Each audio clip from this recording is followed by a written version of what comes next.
क्या Covaxin India का पहला सक्सेसफुल वैक्सीन हो सकता है? क्या 15 अगस्त के दिन ये वैक्सीन लॉन्च होगी? क्या आईसीएमआर ने किया धोखा? नमस्कार, आप देख रहे हैं न्यूज़ लाइटिकल। इस वीडियो में हम आपको बताएंगे कि क्या है कोवैक्सीन का सच। कोविड-19 से लड़ने के लिए दुनिया के बहुत सारे देश और फार्मास्यूटिकल कंपनीज वैक्सीन बनाने की रेस में लगे हुए हैं। तब भारत भी पीछे कैसे हट सकता है? कोवैक्सीन इंडिया का पहला इंडिजिनस वैक्सीन है। भारत में एक कंपनी है जिसका नाम है भारत बायोटेक लिमिटेड BPIL, जो कि एक हैदराबाद बेस्ड कंपनी है। इसको अप्रूवल मिल गया है कि यह अपनी वैक्सीन जिसका नाम है कोवैक्सीन उसको ह्यूमन ट्रायल शुरू कर सके। और आपको बता दें कि इसमें Indian council of medical research यानी ICMR भी शामिल है। BPIL ने ICMR के साथ मिलकर ये वैक्सीन बनाया है। वैक्सीन उम्मीदवार को BPIL द्वारा national institute of virology NIV के सहयोग से बनाया गया था। मई महीने के शुरू में NIV ने एक एसिम्प्टोमिक कोविड-19 पेशेंट से नोवेल कोरोना वायरस की स्ट्रेन को अलग कर दिया। तब कंपनी ने एक इनएक्टिवेटेड वैक्सीन बनाने में इसका इस्तेमाल किया है। अब हम आपको बताएंगे कि इनएक्टिवेटेड वैक्सीन क्या होता है। नॉर्मली वैक्सीन दो टाइप्स की होते हैं। एक होता है लाइव एटेन्यूएटेड वैक्सीन और दूसरा होता है inactivated vaccine. Live attenuated vaccine का मतलब होता है कि यहाँ पर जो वायरस बैक्टीरिया है जिसके खिलाफ वैक्सीन बना रहे हैं उसी को यूज किया जाता है एक वीकेंड फॉर्म में, और उसी को इंसान के शरीर में इंजेक्ट किया जाता है ताकि उसके खिलाफ कोई रेस्पॉन्स बन सकता है। यहाँ पर एक या दो डोजेस में ही काम हो जाता है। लाइव एटेन्यूएटेड वैक्सीन में आते हैं MMR vaccine, rota virus, small pox, chicken pox, yellow fever etcetera. दूसरी ओर इनएक्टिवेटेड वैक्सीन में जो भी वायरस और बैक्टीरिया है उसको मारकर इंजेक्ट किया जाता है। इसका साइड इफेक्ट बहुत कम होता है और अभी जो कोवैक्सीन बनाया जा रहा है वो भी एक इनएक्टिवेटेड वैक्सीन ही है। वैसे भी बहुत सारे इनएक्टिवेटेड वैक्सीन है जैसे कि hepatitis A, flu, polio, rabies. Covaxin Bharat का एक लौता वैक्सीन नहीं है जो डेवलप किया जा रहा है। कोई और कंपनीज भी वैक्सीन बना रही है जैसे कि Zydus Cadila, Serum Institute of India, Panacea Biotech. हालांकि इन कंपनी ने अभी तक ह्यूमन ट्रायल्स के लिए उपलब्ध नहीं है। दूसरी ओर अगर हम ग्लोबली देखते हैं तो ऐसे बहुत सारे कंपनीज हैं जो वैक्सीन बनाने में लगी हुई है जैसे कि एस्ट्राजेनेका, मॉडर्ना और भी बहुत सारे हैं। अब आते हैं कोवैक्सीन को लेकर ICMR का क्या दावा है।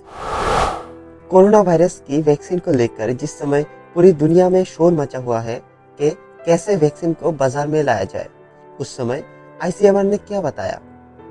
दावा है कि अगर सब कुछ सही रहा तो 15 अगस्त 2020 को यह वैक्सीन देश की हाथों में होगी। जहां की एक इंटरव्यू में भारत बायोटेक के चेयरमैन डॉक्टर कृष्णा एल्ला ने बताया कि वैक्सीन तेजी से मिल सके इसीलिए ह्यूमन ट्रायल की 2 फेजेस एक साथ की जा रही है। अगर ये 2 फेजेस सही रहे तो इस साल के अंत में वैक्सीन मिल सकता है। इसमें डॉक्टर कृष्णा एल्ला ने बताया कि ये 2 फेजेस कंप्लीट होने में 4 से 5 महीने लग सकते हैं। लेकिन डॉक्टर एल्ला के बयान के एक दिन बाद ही ICMR की महानिदेशक डॉक्टर बलराम भार्गव ने एक लेटर के जरिए बोला कि 15 अगस्त 2020 को कोवैक्सीन को लॉन्च करने का फैसला लिया गया है और इसके पहले सारे क्लिनिकल ट्रायल पूरे किए जाएंगे। इस ह्यूमन ट्रायल के लिए ICMR ने 12 सेंटरों को चिन्हित किया है। बोला है 7 जुलाई से ट्रायल शुरू किए जाएंगे। ऐसे में उठता है एक बड़ा सवाल यही कि जहां एक ह्यूमन ट्रायल में कोई महीना लगता है, ऐसे में ICMR और भारत बायोटेक लिमिटेड इतने कम समय में कैसे कर लेगा? क्योंकि दुनिया की बहुत सारे कंपनीज का दावा है कि अगले साल के अंत तक ही वैक्सीन उपलब्ध हो सकता है। ऐसे में एक महीने में कैसे होगा ट्रायल? आपको बता दें कि अगर भारत में किसी भी दवा और वैक्सीन की ट्रायल की बात होती है तो CTRI यानी clinical trial registry of India में रजिस्ट्रेशन करना होता है। वहां से अनुमति मिलने के बाद ही जाके ट्रायल शुरू हो सकता है। CTRI की वेबसाइट में देखा गया है कि कोवैक्सीन की ह्यूमन ट्रायल के म्याद 1 साल 3 महीने की दी गई है। ICMR की लेटर में दी गई ट्रायल डेट और CTRI की वेबसाइट में दी गई ट्रायल डेट में भी अंतर देखने को मिला है। इसके चर्चे में कुछ एक्सपर्ट का रिएक्शन चलिए देखते हैं। आनंद भान ने बताया कि इतनी तेज़ी से किसी भी वैक्सीन के लिए कुछ ट्रायल नहीं किया गया, इसमें खतरा पैदा होने की आशंका हो सकती है। Randeep Guleria, director of AIIMS Delhi, उन्होंने बताया, It will be very considering we have to look at the efficacy and safety of any vaccine before it is introduced.